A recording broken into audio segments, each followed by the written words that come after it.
When we look at price point and getting things in a bag, what is the pet industry going to look for? They're going to look for, how can I meet that protein level? So adult dog, 18% protein level. Okay, well, I could do it with meat, or I could use peas, or I could use grains. And so if only 10% of that 18% protein has to come from meat and the rest can come from grains, wow, I just dropped my bottom line. This is awesome. My profit margins are so much better. When you look at a bag of kibble, you are not getting meat. I can just tell you, you are not getting meat. Somewhere in there, you'll probably see some poultry byproduct meal, which is, the feathers and the organs and the intestines and the stuff that, nobody else wants to eat. Most of my guests are, kind of traditional or functional or integrative trained healthcare practitioners. And everyone that listens to this podcast knows that I have a tremendous affinity for animals, and bringing on a holistic, focused veterinarian has been something I've been trying to do for a while. And so I'm so glad that you are joining us this morning. I would love for you to share with my community a bit about your background, because you do have quite a wide array of tools in your toolbox. You were a traditionally trained allopathic veterinarian, and then you also have these other kind of complementary medicine aspects to the care that you were delivering to your patients for many, many years. And I would love for you to share a bit about how your trajectory from kind of traditional veterinary medicine kind of evolved over time. Well, I graduated in 1984, so I'm going to age myself a little bit, from veterinary school in the Midwest. And when you are trained at a traditional school in the 80s in the Midwest, it is very traditional. And I practiced traditional medicine for about the first 10 years. And I was really frustrated. I actually hated my job. I hated my profession, and I could not consider doing that for the rest of my life, because I was on this treadmill that we find with traditional medicine of treating chronic disease, more medications, prescription diets, and my patients never really seemed to thrive. They didn't get better. They sort of maintained if we were lucky, but we really weren't curing things. I mean, acute disease, they've got vomiting and diarrhea. Yeah, great. I can make that better in a day. But the chronic things, the chronic inflammatory diseases, were just frustrating. And I thought, if I have to spend the rest of my life talking about fleas, ticks, heartworms, and vaccinations and prescription diets, I will probably just die. I couldn't do it anymore. And then I accidentally took a chiropractic course. It was called veterinary orthopedic manipulation, and it was touted as being able to help our patients recover faster after surgery, help them with mobility issues, back problems. And I thought, well, that sounds great. My partner at the time did orthopedic surgeries. I did not. And I thought, well, this would be a way for me to contribute. So I signed up for the course, and within the first couple of hours, I went, I think we're talking about chiropractic. I don't know if I even believe in this. And of course, we had paid for it, and it was a long course, so I stuck it out days and days. And when I got back to practice, I thought, well, I just spent all this time and money. I'm going to give this a try. And so I think my first week back, I treated 90% of the patients with chiropractic. And the differences that I saw, literally, were miraculous and life-changing, just from that one tool that I had added in my toolbox. And of course, then I had to go through the crying and the guilt of, I could have helped all these animals that I put to sleep because they were having mobility issues, or they blew a disc in their back, and I could have helped, and I didn't know. And the thing is, you don't know what you don't know, so you can't beat yourself up for that. But it did open a door for me. And I was raised in a very traditional family. So it opened that door of what else is available. And I started looking at everything. I looked at homeopathy. I looked at traditional Chinese veterinary medicine. I looked at brain drop therapy, essential oils, color therapy, you name it. I was going to figure out how I could put that in my toolbox. And so then over time, I picked and chose which things really spoke to me, which worked the best for me, which things really got me excited about helping my patients. And traditional Chinese veterinary medicine was really where I landed. Acupuncture was the first thing that I learned, and I loved it. I started learning Chinese herbs. I used a lot of those, and now I also use Western herbs. And then I started studying food therapy, which was the one that just made me light up. And so that's really been my focus as my base starting point for every single patient ever since then. So I'm retired from clinical practice now, and now my time is spent teaching. But acupuncture, chiropractic, herbal therapy, food therapy made a world of difference for my patients. Yeah. And it's so exciting because for me, I think I stumbled upon your account on Facebook. And I think Facebook is like this weird vortex where occasionally I stumble upon really valuable content. And I went down this rabbit hole, and I don't give my email out unless I really, really, really want to get the content.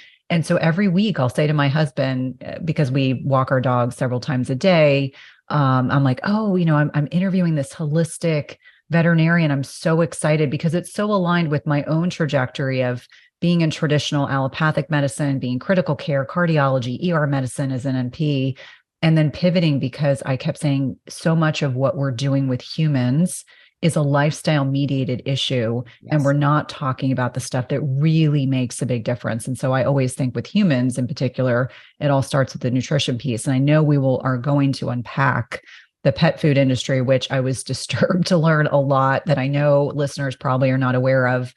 So over the course of this, very lengthy and broad career, why do you think, and this has just been my outsider's layman's perspective, why is the health of our pets declining? Because I see kind of celebrated on social media, very obese pets, and people are like laughing about it because they think it's funny. And I'm like, no, that's actually animal abuse, because your animals, if you put food in front of an animal, and I have a Labradoodle and he will eat anything and everything, he would eat all day long if I let him. And we can't do that. Like, part of why the love that I have for my children, my family, my pets, is to not overfeed them. But we have a degree of obesity in our domesticated pets that is bordering. I think the statistic I read was 60% of pets in the United States are obese. Yes. And that's probably conservative. So as you went through this very lengthy career, why do you think the health of our animals is declining, or why are we starting to see the same sequelae we see in humans in our pets as well? Well, the statistics are really sad. 3 out of 4 dogs that live past 10 are going to have a cancer diagnosis. It may or may not kill them, but they're going to have a cancer diagnosis. And 50% of all dogs will get a cancer diagnosis, and we're losing a lot of them in their middle age, like between 5 and 7 of cancers, which is scary as all get out. And if we go back to the 1970s, the average age of a middle-aged dog, golden retriever size, was about 17. And now that's 10. We have literally cut their lifespan in half. And there's a lot of reasons for that. And if we look at, now, I'm not an anti-vaxxer, and I will say that vaccines have been pivotal for our pets. When I was in veterinary school, that was when parvovirus first became a big problem in dogs. And we were losing puppies in particular left and right. We had ICU wards full of puppies with bloody vomiting and diarrhea that were dying. And so that vaccine has saved a lot of lives, and it's made a huge difference. But one of the problems is that there was never enough study done on how long does a vaccine last. So we look at our children and we give them their childhood vaccines, and then we don't look at vaccinating them and boostering them for years, decades, or ever. We didn't really look at that in dogs and cats. And so what happened is, arbitrarily, it was assigned that they'll just get an annual booster. So one of the things that has been done, and there's been more and more and more vaccines added on. It's not just parvo.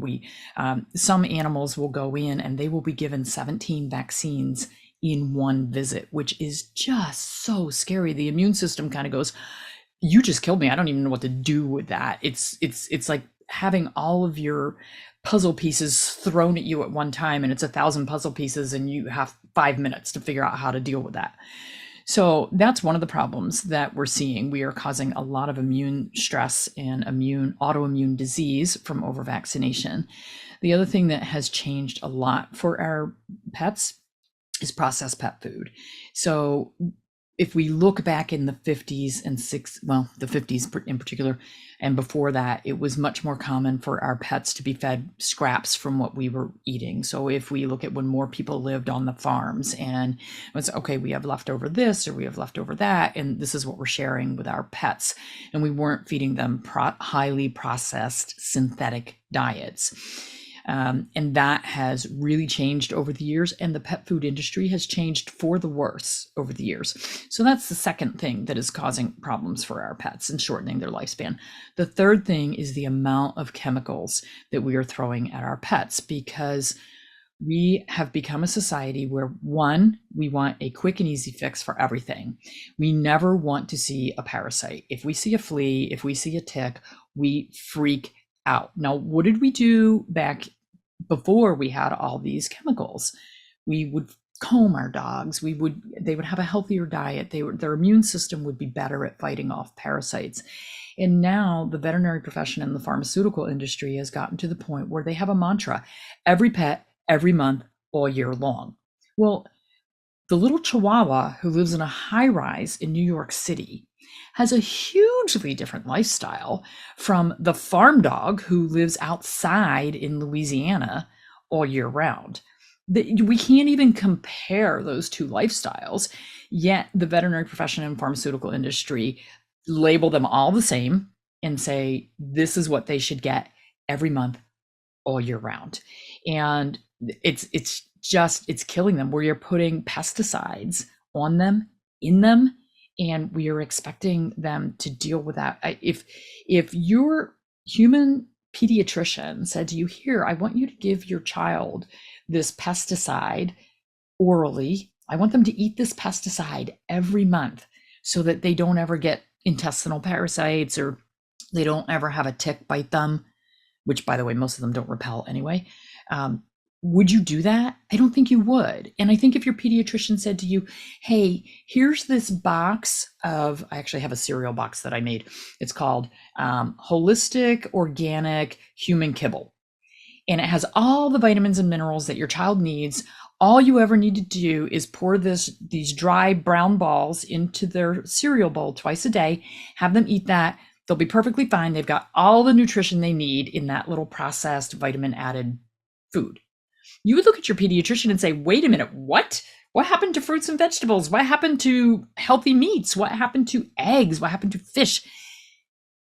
We don't need a synthetic diet. We need whole foods. So that's soapbox. No. It's so validating on a lot of different levels, because as I was preparing for this podcast and I was looking at what had happened to kind of domesticated animals over the last 20, 30, 40, 50 years, I was like, humans' health has been declining and it's reflected in our animals as well. And so what does that really demonstrate for us?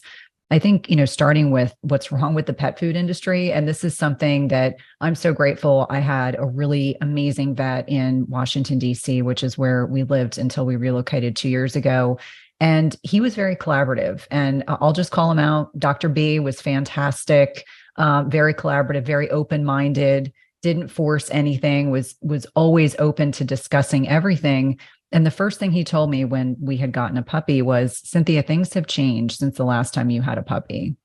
He said, now veterinary medicine has gotten appropriately expensive because now the technology is advanced. We have all these specialists. But he said, you just need one bad illness or one catastrophic injury, and you'll go through $10,000 like that. So he said, you have to have pet insurance. But the other piece that he encouraged me to consider was the quality of the pet food, and to not assume that things that he said, even stuff that's sold in my veterinary practice, he's like, I don't per se give to my own dogs, but we have to have it available. He said the stuff that's in the grocery store, a lot of what's available to pets, to your point, is highly processed, highly refined. And also, the other piece is this global pet food industry is 320 global. So internationally, $320 billion per year. 50 billion here in the United States alone for food and treats. And the biggest company for pet food in the United States is Mars Petcare. Now, you may think of Mars. Mars is that candy company. They have actually 41 brands of dog food alone and cat food. So just to give you a sense, like not only does this conglomerate actually control a lot of the processed food industry for humans, it also now controls a vast chunk of the pet food industry. I would love for you to kind of speak to the difference between feed grade versus food grade meat or food, because I think the average person probably does not realize that there is this distinction when animals go to slaughter and they're differentiating that, that this part of the animal is going into the animal food industry and the rest is being given to our pets. And it could be, an abscessed leg on a cow that then goes into the food that we are feeding our pets. And so I think it's helpful to kind of fully appreciate and understand the way that this all works. Okay. Yeah. So as for Mars, their pet division is now bigger than their human division. They also are buying up veterinary practices, emergency veterinary practices. Wow. They own our biggest veterinary lab. They own the biggest veterinary imaging system. So they are a conglomerate that is taking over the care of our pets, not in a good way. And unfortunately, we are losing the mom and pop veterinary practices, the individual practitioner. It's becoming very expensive to run an individual veterinary clinic. So corporate is taking over, and that's not a good thing. And we see the same thing in human medicine as well. But as to feed versus food, so pet food in the United States is regulated by FDA. And then there is a group called AAFCO, which is the American Association of Feed Control Officials. They are not a regulatory body. They have no teeth. They cannot enforce anything, but they make all the rules. And so they define what can go into pet food. And they hold big meetings twice a year, usually about 500 people at the meetings. Most of them are regulatory officials, so state regulatory officials who are enforcing labeling and quality of food at the state level. And then we have a lot of FDA people who go, and then CVM, which is the Center for Veterinary Medicine. And the rest of the people in the room are representatives of the rendering industry, all the pet food companies. And then of that 500 people, there's usually 6 or 8 who represent the consumers and the pet parents. That's a very tiny amount. And we are hated. We are absolutely hated by regulatory officials because we are speaking up about what is actually going into pet food. So there is a law that states that only animals who have been slaughtered for the purposes of being used for food may be used for human and animal pet food. That is enforced on the human side. It is not enforced on the pet side. And when we've questioned FDA, they said we choose not to enforce it. So they are literally breaking the law. So what is an animal that died otherwise than by slaughter? So an animal who was not slaughtered specifically for food. It could be a cow that died out in the field. It could be a horse that was put down. It could be animals that died anyway. So let's look at avian influenza. We have had millions of chickens killed during great floods that happened in North Carolina a couple of years ago. Millions of chickens drowned. Where do you think all of those chickens went? They didn't go to a landfill. All of that dead, putrefying meat was processed into pet food. So how do they do that? So they collect up these carcasses from, farmers will, call up and say, I've got a dead cow, a dead sheep, a dead pig, whatever, or I just had to slaughter a bunch of pigs for swine flu, or I had to slaughter a bunch of chickens. And so trucks will go pick them up and then they deliver them to rendering plants. And I'm sorry for anybody who's eating breakfast, lunch, or dinner while they're listening to this. So the rendering plants, these carcasses are dumped into their parking lots, literally. And they're left out in the sun, putrefying, melting. And the way they get away with this is that all of those carcasses are then put in a big cooking vat. And they are what we call rendered, which is they're cooked at high heats and literally melted down. And so then the fat rises to the top as it cools. They skim off the fat, and so that is tallow, and that is used as a flavorant. So they will spray it onto dry kibble to make it taste good, but it's really rancid, disgusting fats. And then the meat that is broken down is then dehydrated into a meat meal. And then there's also a bone meal that is produced. And so that can be used. So if you see a product in the grocery store or wherever, and it says meat meal, that is undefined. If it says beef meal, well, at least we know it was made from cows, or we assume that it's made from cows because that's what it said on the label. Interestingly, there have been quite a few studies done where they've tested pet foods, and they've looked at the DNA of what's in the pet foods. And so it might be labeled as a chicken food that only has chicken in it, and yet they will find 5 or 6 other proteins in the food. So you think that you're getting what it says on the label, but over 60% of the time you're not.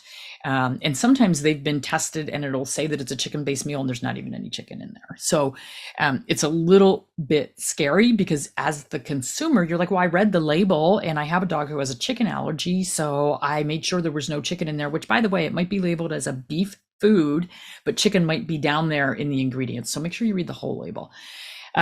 So what happens, this food has been basically cooked at very high heats. Now, unfortunately, the head of DARPRO Rendering, which is the largest rendering association in the United States, at an AFCO meeting, he gave the keynote speech a few years ago. And he stood there and said, it is virtually impossible to have rendered meals that do not have euthanasia solution in them, because animals who have been euthanized end up in that heap. Now, I don't know about you, but I don't consider any euthanasia solution appropriate to be fed. His answer is, well, it's in such a small amount, it's not going to matter.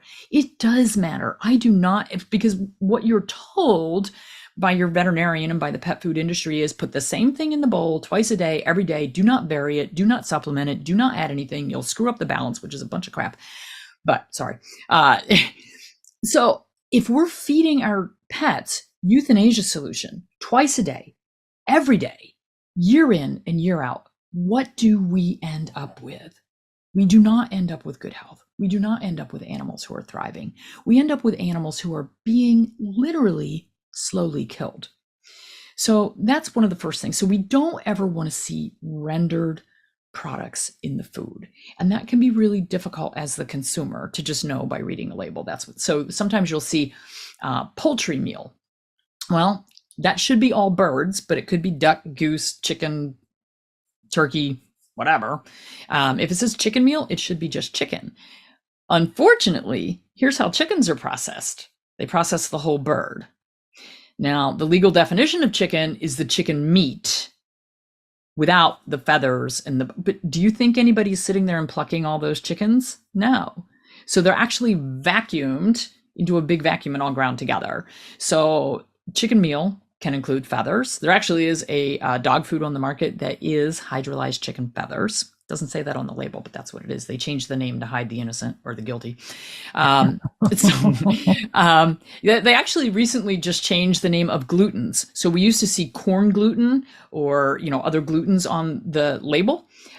They know that people think that glutens are a bad thing. So at the last meeting, they changed it and now it's called corn protein. So anything that was a gluten before is now a protein. So you don't even know. And that's how the game is played.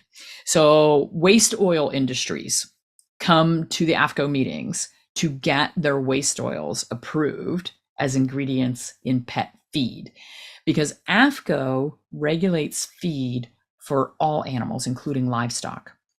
So our dog and cat food is regulated as the same way that livestock feed would be regulated. And by the way, livestock can be fed, what do they call it? It's grocery store waste.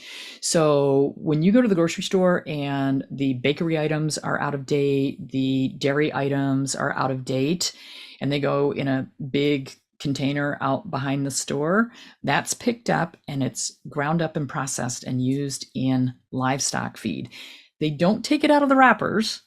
So all that plastic, all those phthalates are ground up and used in livestock feed. It passes in the milk. We're getting all those chemicals. It's really scary. The human food industry is really just as scary as the pet food industry. Well, I'm speechless, and my listeners know that that doesn't happen very often, because this is even beyond what I had imagined. The depth of the concern of profits over health of our pets. And when I think about some of the things that have come out recently, as an example, this fear mongering about grain-free diets, as an example, I sit in, again, like I love everything about pets. So I sit in a couple Facebook groups that are actually monitored by vets, but they're traditionally trained. And anytime the concept of grain-free diets come up, it gets their hackles up. Oh yeah. And they're like, they're going to end up developing a cardiomyopathy, hypertrophic cardiomyopathy. And for anyone that's listening that's not familiar with that term, it's this kind of thickening of the heart muscle. And I guess it happened in a couple golden retrievers, and they've now extrapolated that all grain-free diets are bad. What are your thoughts about grain-free diets? I would imagine that for you, understanding that grain fattens up animals for slaughter, and it can fatten us up if we eat too much of it as humans, I would imagine the same thing applies to our animals. So I would imagine you are a proponent of, meat-focused, meat-centric, vegetable-focused diets for our pets. Yeah, absolutely. So I have not fed grains to my pets in 25 years.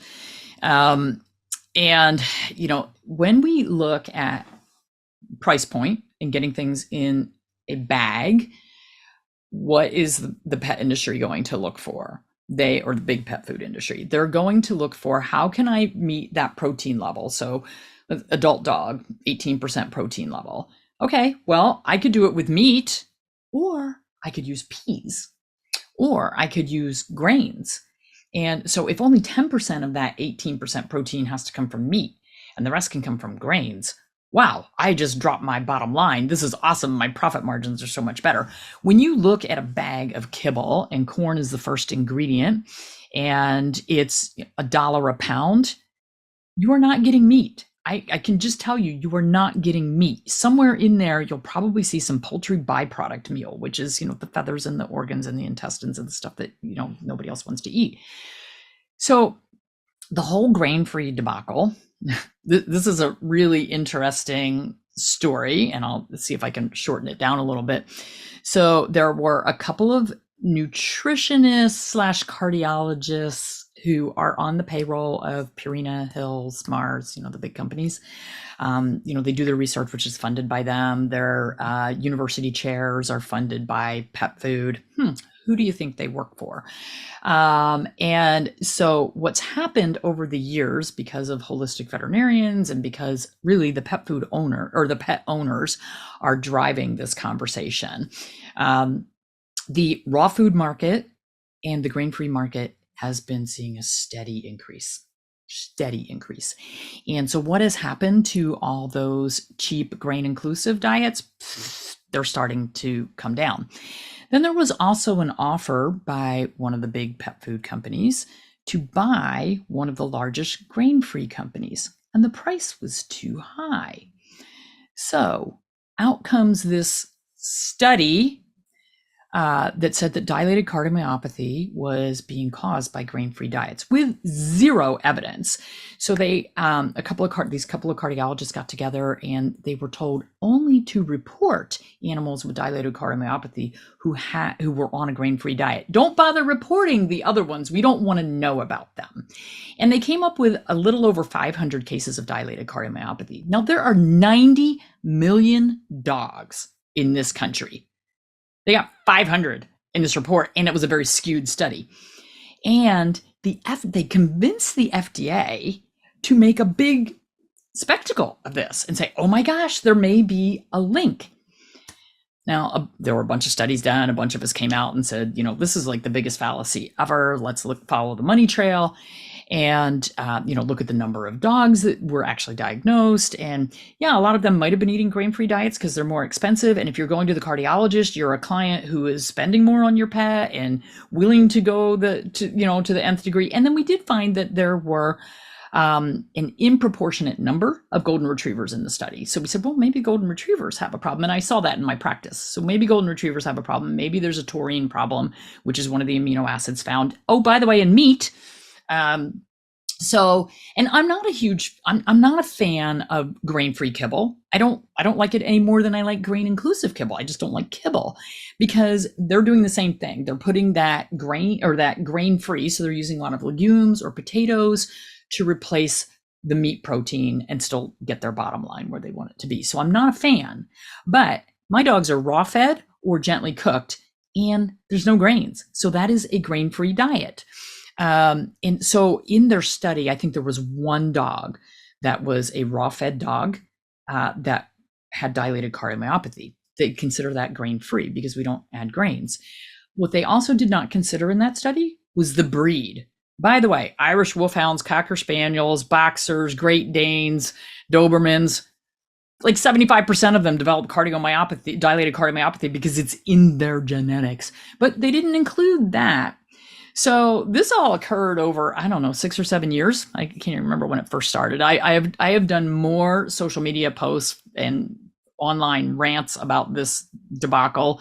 It's in all my books. Like it just makes me crazy. But the FDA very, very, very quietly and very sneakily in December of 22 on their original post where they said there may be a link, they made a little sentence at the top that says, we have not found any link between grain-free diets and dilated cardiomyopathy. They didn't announce it. There was no press release. It was just quietly added in there. And to top it off, that original sale where one company was trying to buy the grain-free company that was the biggest one, Mars ended up buying them at about half the price. Wow. Because their sales went down so much from all, and we still see it. I get cardiology reports every day from clients. I got one today where they're talking about you need to include grains in the diet. Grains do not contain taurine. They do not contain carnitine. They're not helping. What they do contain is methionine and cysteine, which the dog's body can combine to make taurine. But why don't we just feed them something high in taurine? Meat. That's what they're supposed to eat.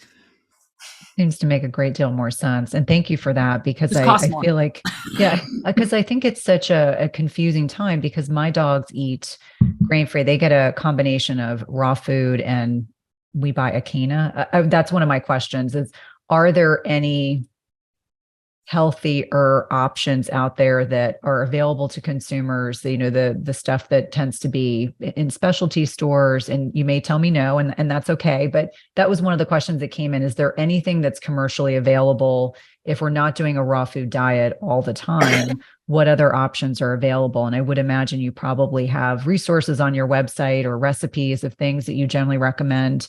But out of curiosity, are there any brands out there existing right now that have your stamp of approval, or is it just the raw food only? Oh, I have a lot of raw and gently cooked foods that have my stamp of approval. Absolutely. Some dehydrated foods, which are so easy for pet parents who say, oh my gosh, I don't want to deal with dry. I don't want to deal with things that are frozen or refrigerated. But then we can buy a dehydrated or a freeze-dried food, add water to it. Poof, you have food. And high meat food, high quality food, human grade. So what we're really looking for is get our pets onto human grade food, not feed grade, not something that died out in the field and rotted for 3 days before it got made into your pet's food. So there's a great website, truthaboutpetfood.com. Susan Thixton, she's been our pet consumer advocate at AFCO for about 15 years now. She started it because her dog died of cancer that her veterinarian 20 years ago said this is probably from the ethoxyquin, which is a preservative that's in the pet food. It's probably what caused the osteosarcoma, and that's what killed her dog. And she has made it her life's mission to expose the pet food industry and make changes. And she's doing a great job. So truthaboutpetfood.com, she exposes a lot of this stuff. She has great pictures on there. Like, here's the chicken we buy in the grocery store, and that's what we imagine. And when you go in the grocery store and you look at the pictures on the labels of the pet food and you see filet mignon and you see carrots and peas and blueberries and you think that's in there, it's not. What you're getting is the green moldy chicken. That's what's in there. You're getting grains that are contaminated with molds because the moldy grain can't be fed to people. So where does it go? It gets hidden in the middle of the big truckloads that go into the pet food. And another trick for people, when you're reading the ingredient list on the bag, look for where salt is in the ingredient list. Salt is at about 0.5% of the ingredients in the bag. So if the blueberries and carrots and broccoli and all the pretty things are listed below salt, you got one blueberry in that 20-pound bag. It is not doing any good for your pet. And we have actually challenged FDA because they are in charge of labeling. And we're like, look, here's this bag of really low quality kibble, really awful quality. And it's got a picture of filet mignon and all these fresh veggies on the front. How is that truth in advertising? Their answer was, well, there's also a bowl of kibble on the front of the bag. And so people aren't foolish enough to think that that's what's actually in that bowl of kibble. I'm like, really? You don't think you're fooling people? You were fooling people. Yeah, of course. And I think it's so valuable to hear this information because I would imagine many listeners, myself included, will be making different and more concerted choices moving forward. Now, I'd love to talk about vaccines. Both of us are not anti-vaccine. I want to be very upfront about that. But it was interesting when I was kind of prepping for this, there was this study out of University of Wisconsin-Madison that puppy vaccines last 7 to 9 years. And to your point, you had mentioned earlier that we're not drawing titers on dogs, and most commonly, we're just revaccinating our dogs. So you mentioned parvo, and obviously that's a catastrophic thing that can happen to dogs. So obviously vaccination against that. What are the vaccines other than rabies that we need to be considering, whether doing titers every few years or are really part of the critically important ones for our pets?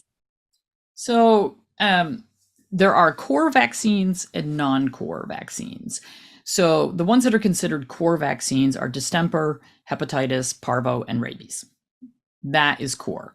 The only one that is legally mandated in the US is rabies.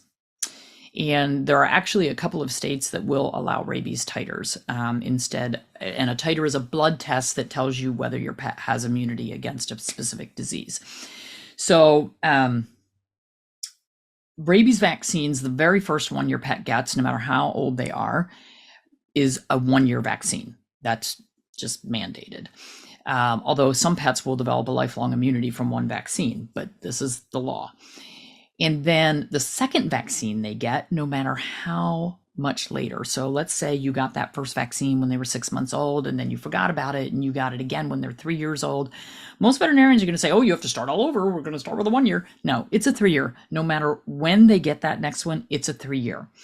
So veterinarians when I was practicing in New Jersey, a lot of the local veterinarians just said, oh my gosh, well, we're not getting people in enough. We were going through an economic depression. They were trying to get people in the office more. And so they said, well, we're going to make our rabies vaccines be good for 2 years. So they would label the certificates good for 2 years. Their reasoning behind it was, well, we don't ever want anybody to be overdue on their vaccine. We want to make sure that like the vaccine miraculously runs out exactly on the 3rd year anniversary. Like, who made that up?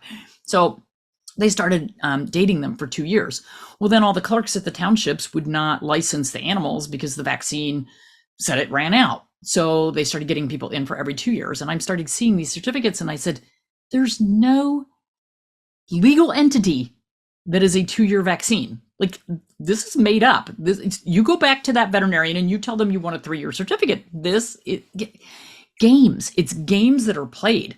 I had a client in Texas who sent me her records to review. And the dog was like 7 years old. I said, why are you getting a rabies vaccine every single year? Oh my gosh. He said, my veterinarian told me. It was a Cavalier King Charles Spaniel, small dog. She said, my veterinarian says he's due for it every year. And I said, no, it's a 3-year vaccine. So she called him up and said, why is my dog getting a rabies vaccine every year? And he said, state law in Texas. She calls me up. I said, well, let's look that up. I looked it up. I said, state law in Texas is 3 years. So she calls him back again. And he says, it's county law. So we looked that up. No. She calls him back again. He says, it's my law. And she said, well, now we're getting to the truth and I'm never coming to you again because, it was a scam to get her into the office every year, overvaccinate her poor dog every year. The dog was suffering with allergies and IBD and all these other problems. It's like, well, of course. So, but this is the games that are played. And that's why it's so important for, and I'm not saying the veterinarian was doing it for money. I'm saying the veterinarian was doing it because he wanted to make sure that he had a way to get your dog in for that exam every year. Well, you know what? If my veterinarian says to me, I need to see your pet every year for a full examination, nose to tail, I'm going to be like, I'm all over it. I'm coming in. We're going to get some lab work. I want you to feel his belly. I want you to listen to his heart. I want you to look in his ears, look at his eyes, look at his teeth. That'll be great. But we don't need to do vaccines. Great. That's no problem. It's sort of like you bring your kids in, you bring yourself in once a year just to have that physical exam, get your lab work done. Do it for your pets. But don't fall into the trap of he's got to come in because he needs his shots. No. So parvo probably lasts 7 to 9 years. Distemper probably lasts a lifetime. Hepatitis does last a lifetime. Good chance rabies lasts a lifetime, but we're all stuck with that law thing. So get around that however you can, whether you license, don't license, do titers, whatever. I have a lot of clients, they'll do rabies titers. They just don't license their animals because they don't want somebody to tell them that they have to do something based on a schedule. They want to do it based on what their animal says they need, so they get titers run. The biggest thing that we run into with titers is that a lot of traditional veterinarians don't understand them, don't believe in them, and don't want to do them because it requires a little more work than just poking a vaccine. So what they'll tell you is that'll be $300. The vaccine is only $32. Which do you want to do? And so for the average pet owner who's standing there going, well, let's see, I need a distemper titer, I need a parvo titer, I need a rabies titer. You're going to charge me like $700-800 to do that? Or I can get all the vaccines for $50. Sometimes that's an economic decision, and I can't blame clients, and they get scared. So I find that an awful lot of what happens, look at the insurance industry. We all buy insurance because of fear. And a lot of what happens in the medical industry and the veterinary industry is out of fear. Oh, I better get those vaccines. It's funny. My daughter is, she works for my company, which is Naturally Healthy Pets. She's the COO. She is all about everything natural for her dogs and cats. I have a 2.5-year-old granddaughter. And I said, why did you get all these vaccines for Sarah? And she said, well, you never know. There could be a measles outbreak. And I'm like, all right, one vaccine might have worked. So it's getting people to change.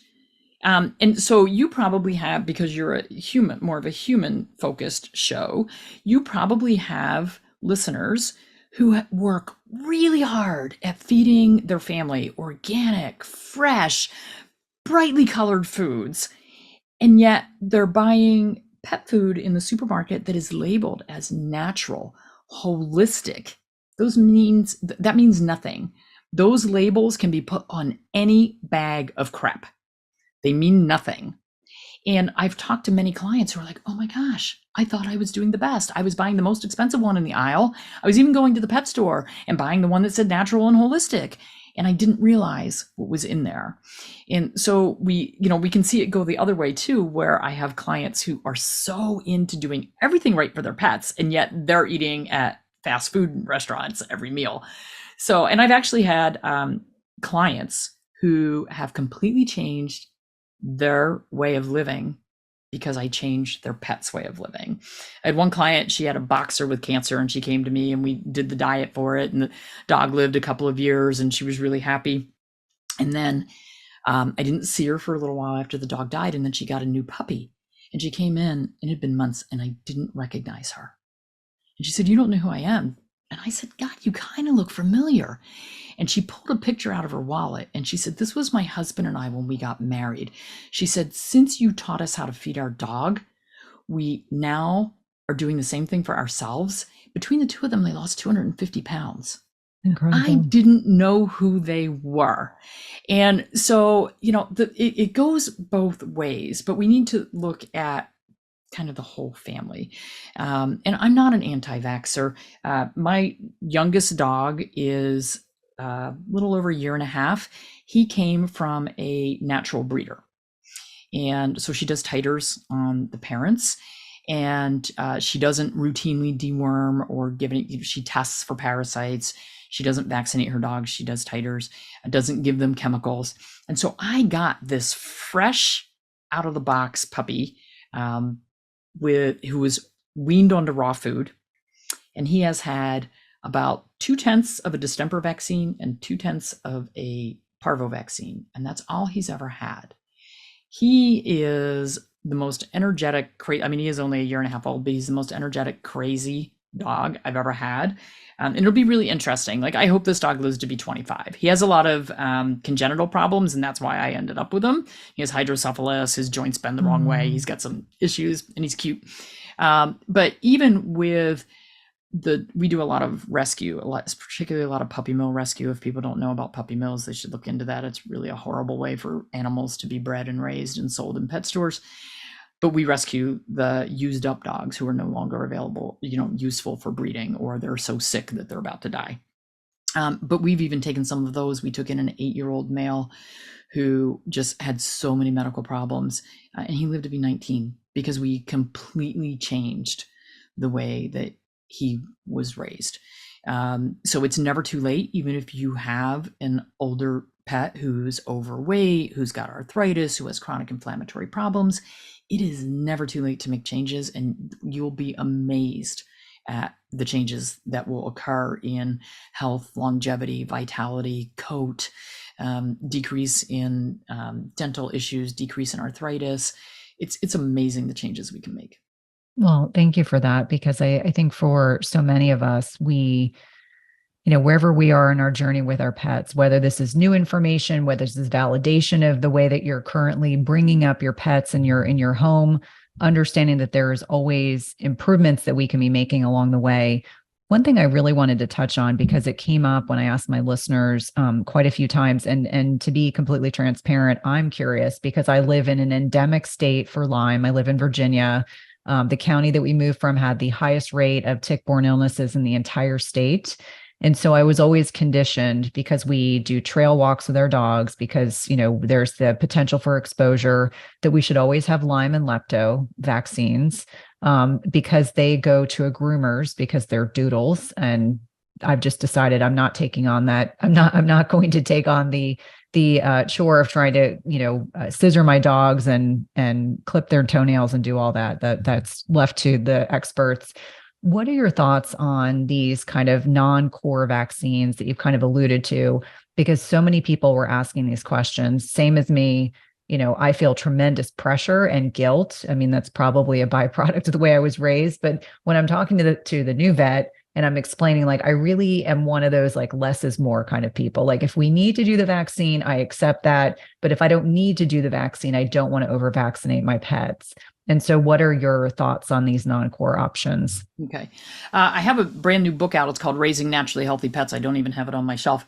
But the longest chapter in there is on vaccines. And so it goes through every vaccine that is available for dogs and cats, what they're recommended for, how the diseases are transmitted, and risk factors that would put your pet at risk for that.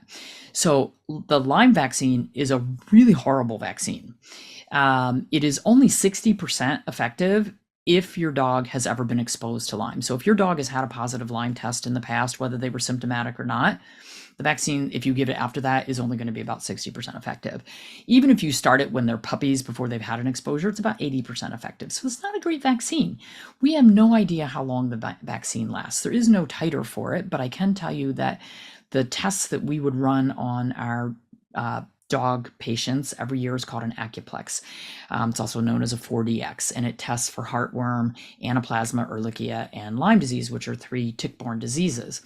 And so the acuplex that was run at the lab would come back with either vaccine antibodies found, acute infection, or chronic exposure, or negative. And what we were finding is that dogs that had had a vaccine 7 and 8 years earlier were still showing up with vaccine antibodies. Now, they don't call it a titer because the definition of a titer says you have to have a certain level in order for it to be considered protective. However, there are a lot of veterinary immunologists who say no, any detectable antibodies is protective, because there's something called memory cells in the body, and they will kick in with a different kind of immunity if an exposure occurs. So why are we giving a vaccine every single year when we are finding vaccine antibodies 7 to 8 years later? So that's one thing. If your pet has ever had a Lyme vaccine, it may or may not actually work, because it's only 60 to 80% effective at best. And it may still be protective or not. We don't know. And a positive test does not equate to Lyme disease. A positive test means that your dog has had an exposure and he's made antibodies. So there's a more specific test called a C6, which is a quantitative test that you can ask for that'll actually tell you the level. And I think it's 30 is the cutoff. And if it's above that, then you probably should treat. I'm not a huge fan of overuse of antibiotics, but if you're in doubt, if your pet is symptomatic with a positive test, then you absolutely should treat. So I'm not a fan of the vaccine. I'm a fan of keeping ticks off your dog, and we can talk about that. And we camp a lot, and I used to hike in Gettysburg Park with my dogs, and there's signs everywhere. It's up in Pennsylvania, so huge tick area. I'm from New Jersey, huge tick area. We used to hike with our dogs, and we would use natural repellents on them, and all the signs say stay on the path, don't go in the fields, high grasses, blah, blah, blah. I would put their natural repellents on them. We'd traipse through the fields and nobody would come home with a tick. So there are natural ways that we can deal with that. And a lot of people say, I've tried that, it doesn't work. If you've tried it and it didn't work, you didn't do it correctly. So, or you didn't use the right product, or you didn't use the right combination of products. So that's my thoughts on the Lyme vaccine. I'm not a fan. I gave it very rarely, and I've never given it to my dogs. Lepto vaccine, I used really rarely in my practice. I've never given it to my dogs. If you have a small dog, the chances of them having an allergic reaction to the vaccine, potential shock reaction, are very high. I would not even give it to a dog under 10 pounds in my practice, no matter what their lifestyle was. Lepto is spread by rats, raccoons, possums, skunks, foxes, and dairy cattle, and it's spread through urine. So puddles, standing water, streams that don't really run, that's where you're going to find it. And so particularly like the raccoons who go down to the water to wash their food, that's where we see it. However, almost all lepto outbreaks that we have seen in this country in the past few years have been rats in the cities. So the city dogs are actually more at risk these days. For instance, after COVID and New York City was shut down, the rat population, they actually just hired a rat czar. The rat population is out of control. And so the lepto cases have gone up because we have all these rats running around. So if you live in the city, how do you protect your dog from rat urine? You get something called walkie paws, which are these great little leggings that are easy to put on your dog. They were invented by a woman in New York City who has a little white dog and lives in a high rise. And she said, I am not walking my dog on those streets and then having it sleep in my bed. So those are awesome. So that's how you can protect your dog's feet, and then, keep their nose up off the ground and don't let them be sniffing and licking and eating things that are icky. In my 36 years of practice, I saw 3 cases of lepto. All the dogs survived because it is treatable with antibiotics. The problem is diagnosing it. So, if your dog is not feeling well, if they've got blood in their urine, they're real lethargic, they have a fever, get them checked. So the 3 cases that I saw, one dog got it at a dog show. One dog got it in the woods at a training center. And the other dog, I don't know where it got it because that was in an emergency clinic. And that was very early on.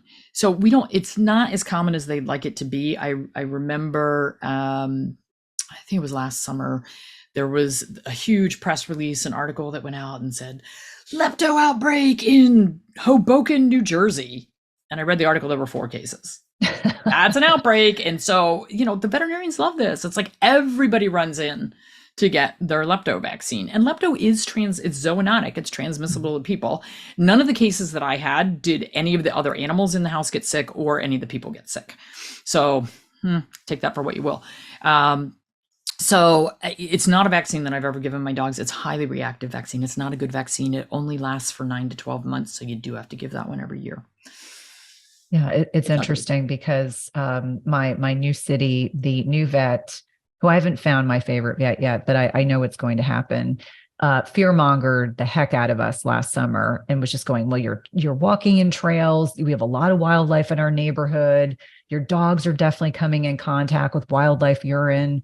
It's endemic for ticks around here. So of course it's one of those things where I just said, I'm not anti-vaccine. I'm an educated individual. I'm just asking, is this necessary? And that got this very nice, otherwise very nice vet, got her on the defensive. Now, I think it's important to at least briefly touch on flea and tick preventatives, because this is an area in particular where we're seeing a lot of side effects related to these medications, much to your point, sometimes in smaller animals, smaller dogs, cats, they're getting the same dose as much larger animals. And so what are some of your recommendations about how to navigate flea and tick season? I know you mentioned, we're in this very kind of puritanical society. We don't want to ever see a tick. We don't ever want to see a flea, but we also have to balance that with making sure we're not harming our pets in the process.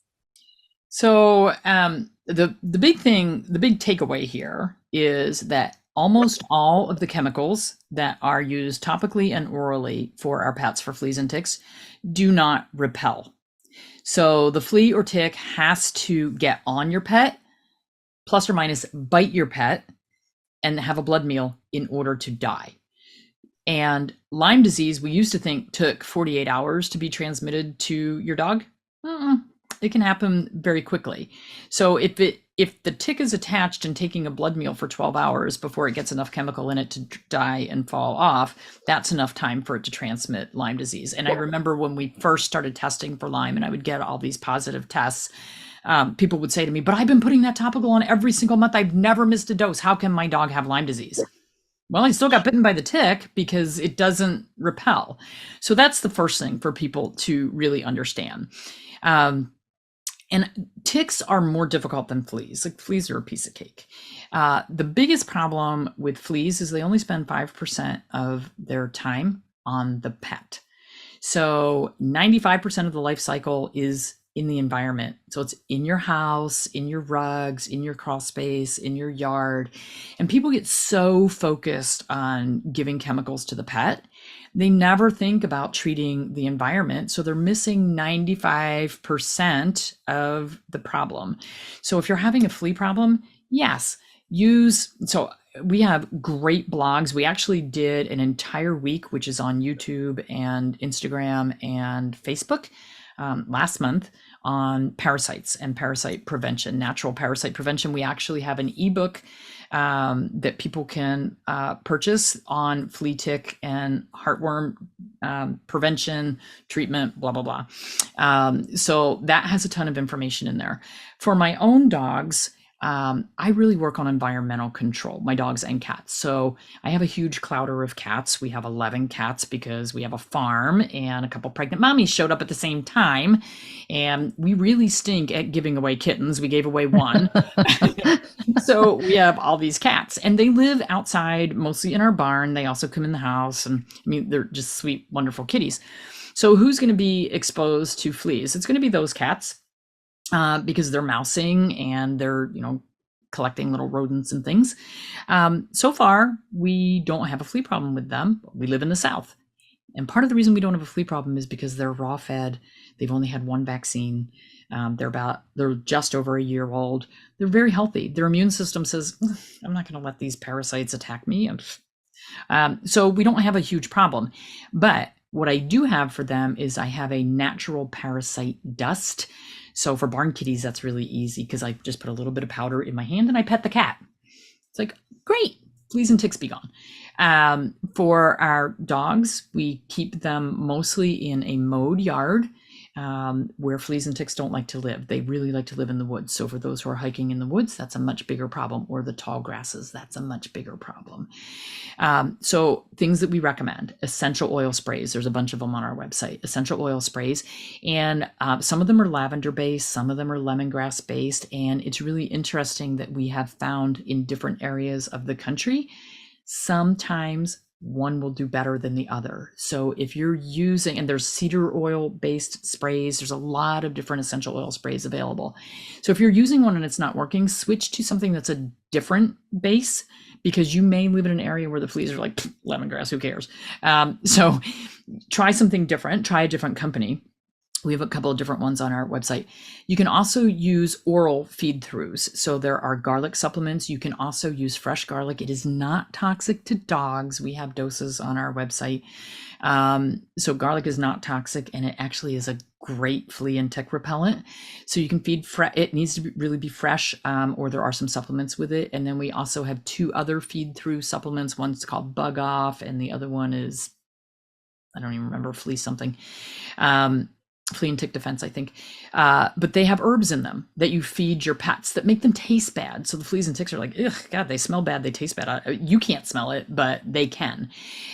So we work on, and then we also have ultrasonic collars. We have scalar wave collar, or collar tags, scalar wave collar tags. So many different ways that you can approach it. And if you're, for instance, you're in Virginia, that's a very high tick area, I'd be doing everything. I'd be using a feed through, I'd be using a topical spray. And the sprays, the essential oil sprays, every time you're going to go walk in the woods, you need to spray the dog.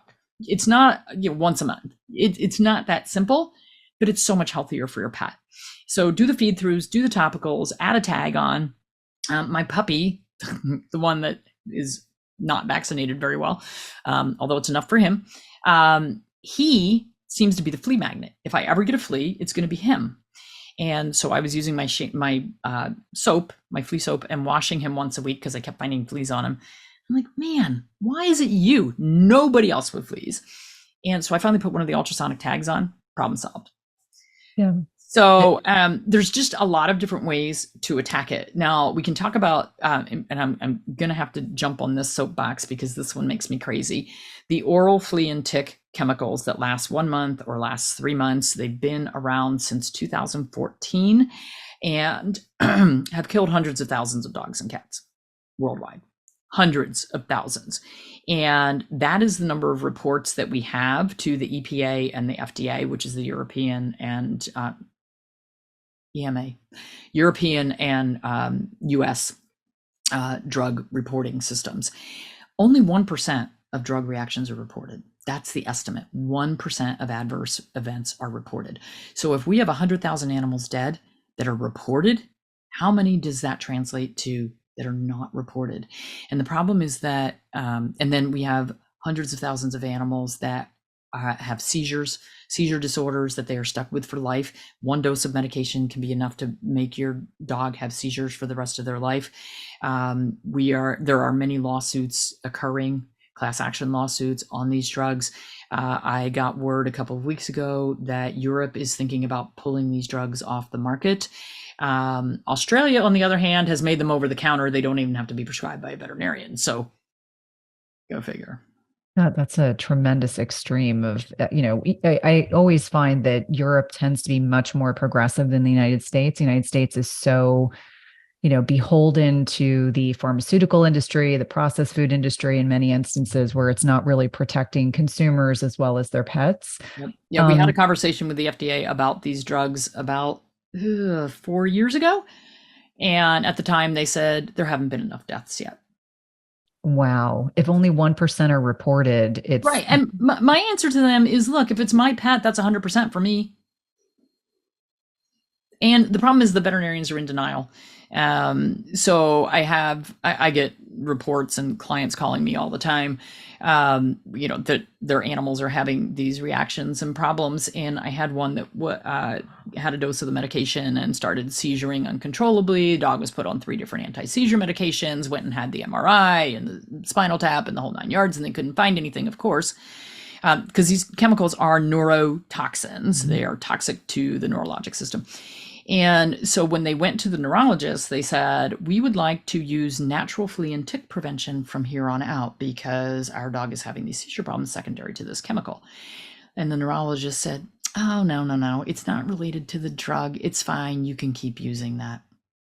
Wow. I mean, the degree of cognitive dissonance, even in the veterinary community, is astounding. And for listeners to know that, we use the oral garlic tablets, we have the ultrasonic collar, we do spray the dogs, because the more I started learning about how neurotoxic these drugs were, I was like, there has to be a better option. And my dogs love being outside. They love being in the yard. They love being in the woods. And so they're definitely potentially exposed to these things, but thus far, knock on wood, we have not had a problem. There were some And the specific. tick-borne diseases are treatable.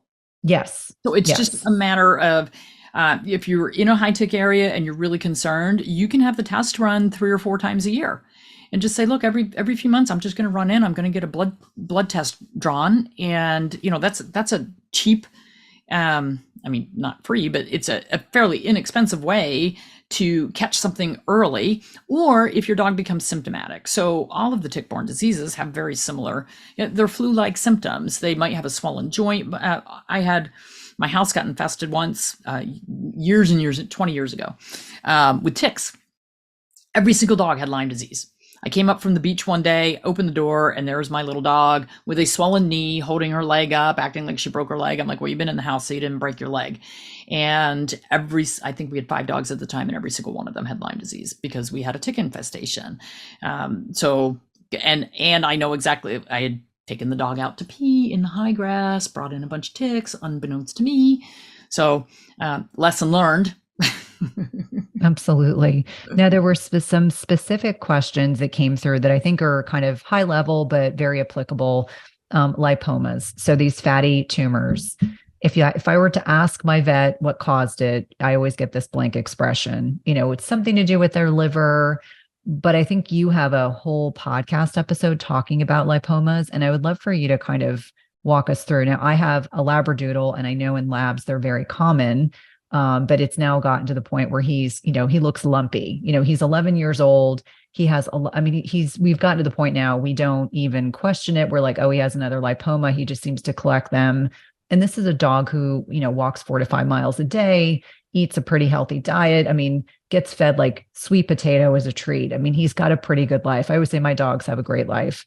But the lipoma piece, I was shocked/curious learning that it is related to detoxification issues and this overburden of toxins in the body. And this is even coming from one of my pets. So I can imagine, the vast majority of people that all this information is really new. It's probably blowing their minds. Let's talk about lipomas.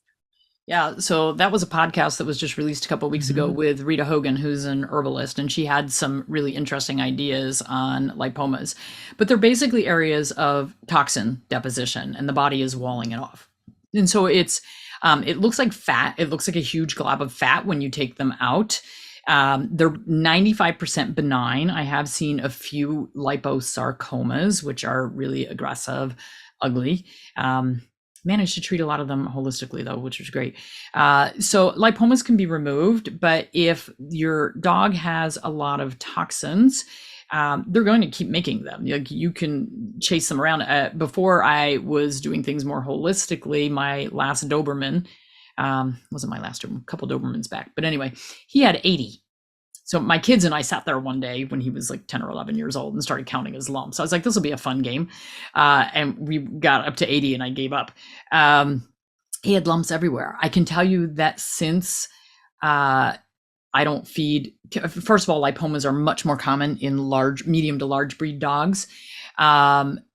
Since I got so many clients off kibble, lipomas became something that was history.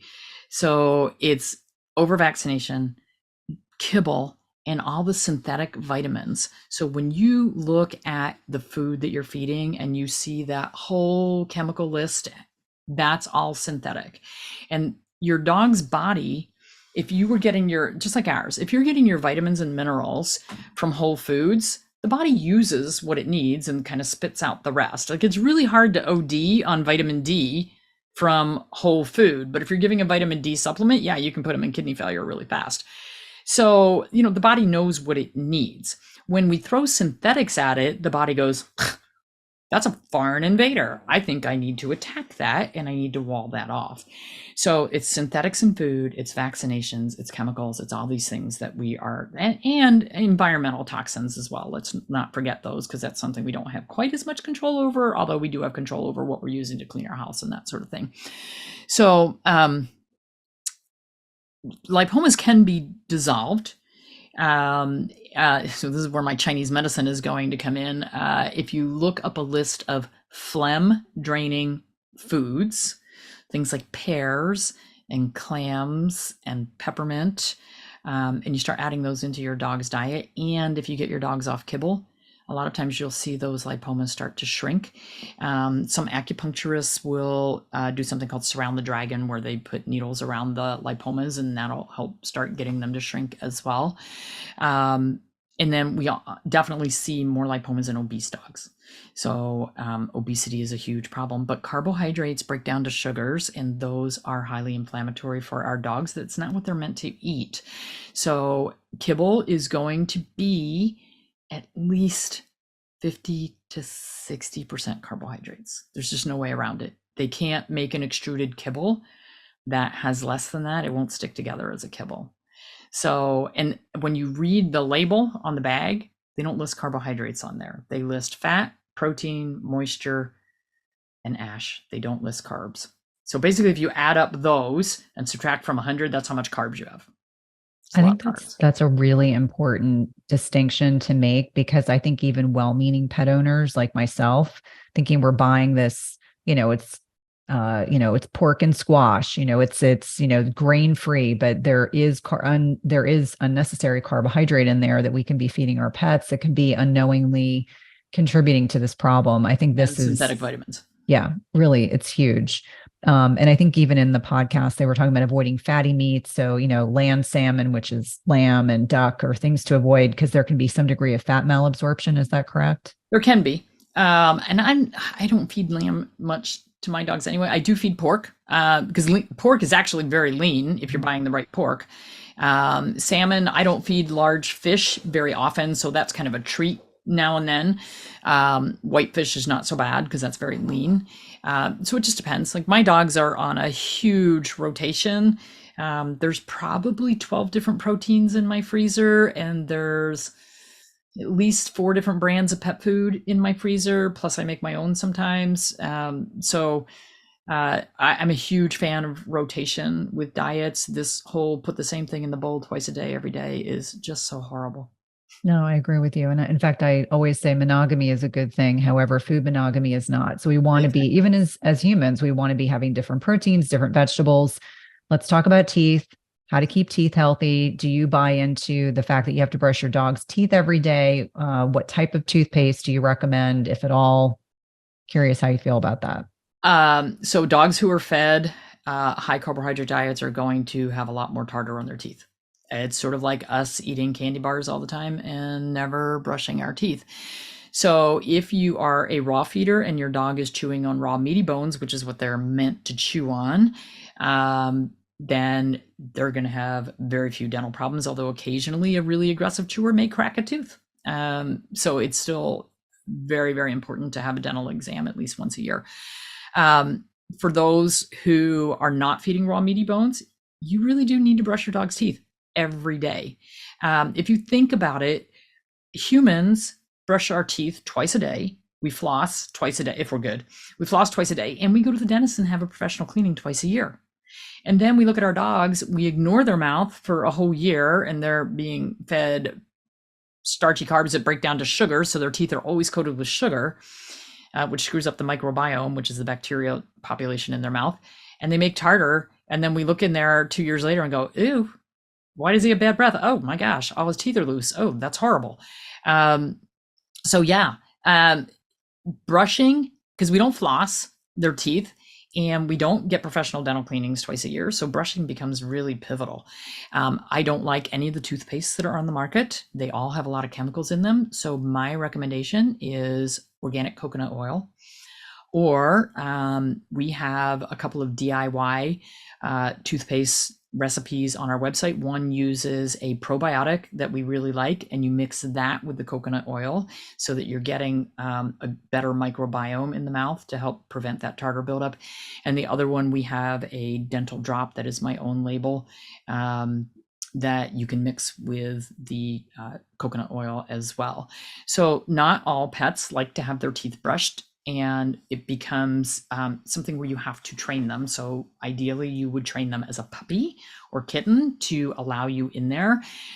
So unless your dog or cat is one who is going to bite you right off the bat, I recommend dip your finger in a little coconut oil or bone broth and just start rubbing along the gums and get them used to just having something in there. Then you can buy, there's a little soft finger brush that has little tiny bristles on it, little coconut oil on that, use that, and work your way up to actually using a toothbrush. There are a lot of different doggy toothbrushes available on the market. Otherwise, you can use a pediatric toothbrush, works really well. Unfortunately, we do have to do some sort of dental care for our pets. We ignore their teeth for way too long. My early years in practice, I used to say, if I saw a Yorkie with any teeth left in its mouth after age 7, it was a miracle, because we ignored their teeth. We never did anything for them. The problem with ignoring dental disease is all that bacteria in the mouth, bloodstream through there, goes to the heart valves, goes to the kidneys. We see heart failure, we see kidney failure, secondary to not taking care of the mouth. So it's really, really critical. Yeah, and it's important. It's interesting. Coconut oil has these antimicrobial properties. So my dogs actually don't mind having their teeth brushed, and they have only had both needed to have their teeth cleaned once. So I always say, like, I had a Bichon Frise, and it was like every year from the age of 5 on. It was like every year. And I didn't know any better back then. And she used to get Eukanuba because that's what the vet had recommended, which I now know is crap. In terms of exercise, depending on the dog or the cat, obviously, how much, how often. I mean, my dogs at 10 and 11 walk 3 to 5 miles a day easily, unless it's really hot, because it does get warm here in the summer. But I'll get them on the treadmill as well, very, very low speed, just to kind of improve them. When you're talking about exercise, same thing as I talk to adults about exercise, what are your overall prevailing suggestions? Every day, some sort of exercise. Do not be weekend warriors. Do not take your dog out on Saturday or Sunday and play frisbee with them at the park all day and then expect them to move on Monday. They need mental stimulation. First of all, they need interaction. So my 15-and-a-half-year-old dog, he goes out and just his exercise is wandering around the backyard, doing smell tours and checking his pee mail, and just having a good old time out there for an hour or two a day. And then my young puppy, he goes out. Our backyard's probably a half-acre fenced, and it's surrounded by donkeys and horses and chickens. And he literally spends hours at top speed racing around the yard, saying hi to all of his friends, and just having a really good time. We just adopted about a 5-year-old cocker, and he has a jolly ball, which is a ball with a handle on it. He will chase that ball hours on end if we will continue to throw it for him. So he gets 2 or 3 about half-hour times out there. And then I have a oh gosh, she's like 7, English toy spaniel, and her idea of exercise is sitting outside the door waiting to come back in. But I still make her go out there and get some stimulation, and sometimes I carry her out to the back of the yard to make her walk up to the house just because she needs some exercise. Obviously, a lot of it is personality dependent. Yes, but then also just playing with them, interacting with them. And then for people with cats, just because you have an indoor cat who sleeps all the time, that doesn't mean they don't need exercise. They absolutely need exercise, particularly if they're on a dry kibble diet, which is the worst thing you could ever feed to a cat. That's why we have so many obese cats. They need exercise. So laser tag is actually really good. You can teach them to chase balls, chase toys. And they actually will learn to play fetch. They can be very dog-like. If you're doing laser tag with your cats, the one thing that I will tell you, it's very frustrating for a cat to not get the prey at the end. So you have to give them something at the end of laser tag, like they have to win. So whether that's, we have these little wool mice toys on the website, we balls or a treat, something that they like, so that at the end, when they make that final pounce, they land on something that they get to take off to their lair and be like, I win. The hunt of the thrill of the chase was great. So don't frustrate your cat. Make sure that they win at the end. Yeah, such an important distinction. And obviously, the mental and physical stimulation is certainly very important. There's one last question that came up multiple times. Not an issue that my pets are having, but many people indicating that their dog's anal glands are problematic, that they have to go to the vet every month. And the questions came in about, is it normal for me to have to take my dog to the vet every month to have their anal glands expressed? I'm guessing no. Nope. Is there also an element of ruling out parasites that could be mitigating some of the issues with anal glands, or what are your general thoughts? If someone has to have their pet going that regularly, what else potentially, again, high level, because this is not your patient, what could be some of the potential issues that are driving this? I actually have a blog on anal glands, and one of the things that I say is stop tweaking the tushy, because what happens is we cause scar tissue over time, inflammation every time we squeeze those anal glands. So we really don't want to. The only time we want to express an anal gland if it is truly impacted with a very thick secretion that won't come out. If it's a liquid secretion, they're going to get it out, unless they have an anatomical defect back there. So again, when I have pets on the correct diet, the chances of having anal gland problems go way down. Like I've never squeezed an anal gland on any of my dogs. Like it's just, or my cats, it's just not an issue. They're raw fed. So they get fiber in their diet. They get bone in their diet because it's raw. Never feed a cooked bone. So a lot of it is diet. And so the anal glands are a scent gland. And when the stool passes out the back end of the animal, the glands are at the 5 and 7 o'clock position on the anus. So when the stool passes through there, if the stool is a well-formed solid stool, it puts pressure on it, and that causes the scent to be released so that, they're leaving their scent and their mail around the yard. So that's the first thing to look at. If you're having to have those cleaned out all the time, does your pet have a good, well-formed stool? If they don't, you could try adding fiber supplements. So there's a ton of them on the market, but ground pumpkin seed works really well. Again, my raw fed animals who have decent bone content in their food, I just never have an issue. They have just this beautiful, small, firm poop. By the way, people, if you switch from a kibble to a raw food, you'll notice that the amount of poop goes down by about half, and the amount of water that they consume will go down by about 90%, because they're getting the moisture in their diet and they're digesting their food instead of just sort of processing it on out. And I get a lot of people who complain about the cost. What you will save in veterinary bills, not having to go to the veterinarian every month to have the tushy tweaked or the groomer. You'll save the money. That's incredible. This has just been a really enlightening conversation. I really value your experiences, your perspective. I'm so grateful that my listeners will be able to learn from you. How do we go about finding a holistic minded vet? Because that has been my challenge in my new city. I finally found a vet that does acupuncture. So I will be seeing her later this week for my 11-year-old dog. But if you live across the United States or abroad, are there any regulating agencies or any, places where they can go, where they can try to find, or do they just need to Google holistic vet and hope there's someone in their area? Any resources for them?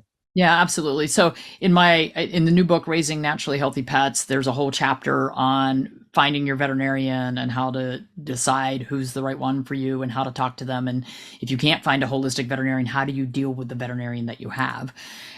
So the easiest place to look for what might be a holistic veterinarian is ahvma.org. It's the American Holistic Veterinary Medical Association, ahvma.org. They have a veterinary finder on there, and then under each state, and it'll tell you what the veterinarian is certified in, whether it's acupuncture, chiropractic, food therapy, whatever. With that said, any veterinarian can join the AHVMA and be on that site. So we find some veterinarians who are trained in acupuncture, but they're still recommending a lot of flea and tick chemicals. They're still recommending prescription diets. They're against raw feeding. So just because you find somebody on that list doesn't necessarily mean that they're going to be exactly where you want to be. Now, when I moved from New Jersey to North Carolina 2.5 years ago, I did not get a license in North Carolina. So I had to find a veterinarian for my animals. We have 56 animals right now. And so I had to find a veterinarian for my animals. And I started with a house call veterinarian who's very nice, and she was from overseas. And so she was really into the raw feeding and making your own food, and because they look at things a little differently in some other countries. So she was great, but she didn't have the facilities that I needed for everything that I needed done. So a new veterinarian came to town, and I thought, well, you know what? I'm just going to go take some animals, interview her, see what we got. She's young, been out of school maybe 5 years. And I walked in with 4 dogs and a cat and introduced myself. She had never heard of me. And I had my stack of books with me, and I handed her my books. And I said, this is who I am. I'm really holistic. I feed my animals raw and I don't vaccinate them. You okay with that? And she went, sure. And I thought, well, this is great. And so it's funny, a lot of people now go to her because they know that I go to her, but she's very traditional. And one of her technicians said to me, well, if somebody comes in and they say that they came, because they asked what the referral source was, and if they say they came because of you, it's a totally different conversation with those clients than their traditional clients. Like, they never mention flea and tick chemicals. They don't push vaccines. They're fine with the raw feeding. So it really sometimes is just a matter. You may have a very traditional veterinarian that, like you can have a conversation and agree to disagree and say, well, this is my belief system. This is how I'm responsible for my pet, and I'm willing to accept that responsibility. Look, if he gets lepto because I didn't vaccinate him, I accept that responsibility. I'm going to pay you to treat him. Okay. So try not to back them into a corner. Don't put them on the defensive, because that's where it just goes really south really fast. For some people, like if you have to go to an emergency service with your pet at night and you're a raw feeder, you might have to lie. Yeah. They'll think you're crazy. They do. Sometimes we took, years ago, we took one of our dogs in who was having an ear ablation surgery. It was one of our rescues, and we took freeze-dried raw in because he had to spend the night. And I thought, well, they don't have to put it in the refrigerator. All they have to do is add water. This will be so simple. They flipped out and said, oh my gosh, that's raw food. My husband's standing there with the bag going, well, it's freeze-dried. And they said, no, that's raw food. They put the dog in isolation. And for anybody to touch the dog, they had to cap, gown, mask, put on gloves, the gown, the booties, the whole 9 yards, and kept my dog in isolation. Made my husband take the dog food home and bring back cooked food. Wow. That seems a little bit of overkill. Good Lord. It is overkill, but that's the belief system that a lot of them have. So like, we had a cat who just broke his leg and we had to take him in for orthopedic surgery. And I'm like, he's on homemade food. And I didn't even push it past that. I was like, I'm not fessing up here because I need this cat to have surgery right now. Yes. And I mean, and that's the unfortunate thing. I know even for myself, when I go to the vet, I generally don't want them to know that I have a medical background, but inevitably I'll use a term and they'll say, well, yeah. And then I have to fess up. But I just say, listen, I'm a human person. I'm not the expert here. However, these are the things that are important to me. And so trying to navigate finding the right person for us. I'm hopeful this open-minded acupuncture veterinarian on Friday will be able to kind of fill in the gaps. Please let my community know how to connect with you online, how to get on your email list, how to purchase your books, which will be an incredible resource. how to check out your products. And I was doing that last night, kind of realizing after speaking with you, I was probably going to be doing some shopping for our dogs. So our website is drjudymorgan.com, drjudymorgan.com. You can also get there through naturallyhealthypets.com. We are on all the different social media channels. And if you sign up for our newsletter on the website, you will instantly get an email that gives you the list of pet foods that I am willing to feed my own pets. It's a fairly short list. And that doesn't mean that those are the only ones that are good. It's just those are ones that I have actually fed to my pets and would continue to feed to my pets. And then my books are available on Amazon, Barnes & Noble, on our website. We have just tons and tons and tons of information on our social media, tons of blogs. And we also have Dr. Judy U, where we have courses available on dog longevity, cat longevity, homemade dog food 101 for people who are interested in learning how to make their own food. We have courses on how to interpret your pet's lab work, because the veterinarians aren't always so forthcoming with all that information. We're trying to empower pet parents to take control of their pet's health and be able to navigate the veterinary system better. Well, thank you so much for all the work that you do. And it's really been an invaluable conversation. Hey, if you like this video, you guys are going to love this video, and I'll see you there. If you have either uncontrolled diabetes, and this goes for type 1, type 2, LADA, MODY, any form of diabetes, if you follow the standard, if you follow no advice, you're probably going to hasten your death even more than 3.5 years for each decade you have it. But if you follow the standard advice, the state-of-the-art advice, the scientific consensus advice, then yeah, you're probably going to be knocking 3.5 years off your life for every decade that you follow the American Diabetes Association recommendations.